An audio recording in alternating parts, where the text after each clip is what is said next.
হিমালয়ের কোলে ছোট্ট দেশ নেপাল।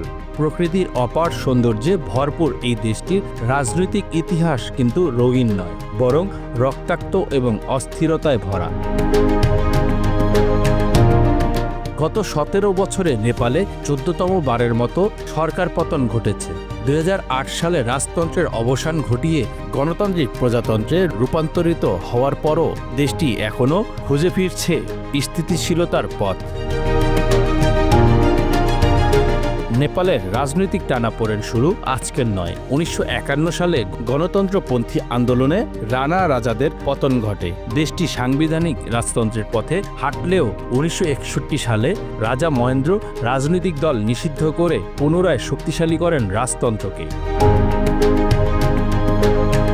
1990 সালের গণ আন্দোলন নতুন মোড় আনে নেপালের রাজনীতিতে। বহুদলীয় গণতন্ত্রের সূচনা হয়, কিন্তু শান্তির স্বপ্ন খুব বেশি দিন স্থায়ী হয়নি। মাত্র 6 বছরের মাথায় 1966 সালে শুরু হয় মাওবাদীদের সশস্ত্র আন্দোলন। দশকব্যাপী এই রক্তক্ষয়ী যুদ্ধ কেড়ে নেয় প্রায় 17,000 প্রাণ। পাহাড় পর্বত গ্রাম শহর জুড়ে ছড়িয়ে পড়ে সংঘর্ষ। শেষ পর্যন্ত 2006 সালে চূড়ান্তভাবে রাজতন্ত্রের পতন ঘটে। 2008 সালে নেপাল প্রজাতন্ত্র ঘোষণা করা হয়। 2015 সালে গৃহীত হয় নেপালের নতুন সংবিধান। অনেকের ধারণা ছিল এবার হয়তো দেশ প্রবেশ করবে স্থিতিশীলতার পথে, কিন্তু বাস্তবতা হলো সংবিধান কার্যকর হওয়ার পরও নেপালের রাজনৈতিক অনিশ্চয়তা কাটেনি।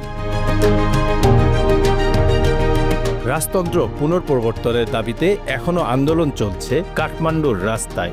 মার্চ মাসে বিক্ষোভ দমাতে সেনা মোতায়েন করা হয়। তারই 6 মাসের মাথায় অলি সরকারের পতন প্রমাণ করল দেশটি এখনও অস্থিরতার ঘূর্ণিপাকে বন্দী।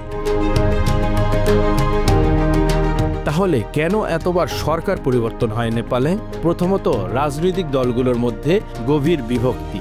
মাওবাদী, নেপালি কংগ্রেস, ইউনিফাইড মার্কসিস্ট, নেনিটিস্ট প্রত্যেকেরই নিজস্ব ক্ষমতার লড়াই। জোট সরকার গঠনের পর স্বার্থ সংঘাত শুরু হয়, আর অচিরেই ভেঙে পড়ে সরকার। দ্বিতীয়ত, ভৌগোলিক বৈষম্য। পাহাড়, তরাই আর জনজাতি সবার চাহিদা এক নয়। সংবিধানে প্রতিনিধিত্ব ও স্বায়ত্তশাসন নিয়ে বিরোধ এখনও সমাধান হয়নি। এই অমিল রাজনৈতিক অস্থিরতাকে আরও গভীর করে। তৃতীয়ত, আঞ্চলিক ভূরাজনীতি। ভারতের প্রভাবশালী উপস্থিতি আর চীনের ক্রমবর্ধমান আগ্রহ নেপালের অভ্যন্তরীণ রাজনীতিকে প্রভাবিত করছে। এক পক্ষ ভারতমুখী, অন্য পক্ষ চীনমুখী। এই বিভাজন রাজনৈতিক স্থিতিশীলতাকে বারবার প্রশ্নের মুখে ফেলছে। কিন্তু সবকিছুর মাঝেও নেপালের তরুণ প্রজন্ম স্বপ্ন দেখছে ভিন্ন এক ভবিষ্যতে। তারা চায় কর্মসংস্থান, শিক্ষা, উন্নয়ন। কিন্তু রাজনৈতিক টানাপোড়েনে সে স্বপ্ন বাস্তবায়ন হচ্ছে না। Bangla affairs news desk.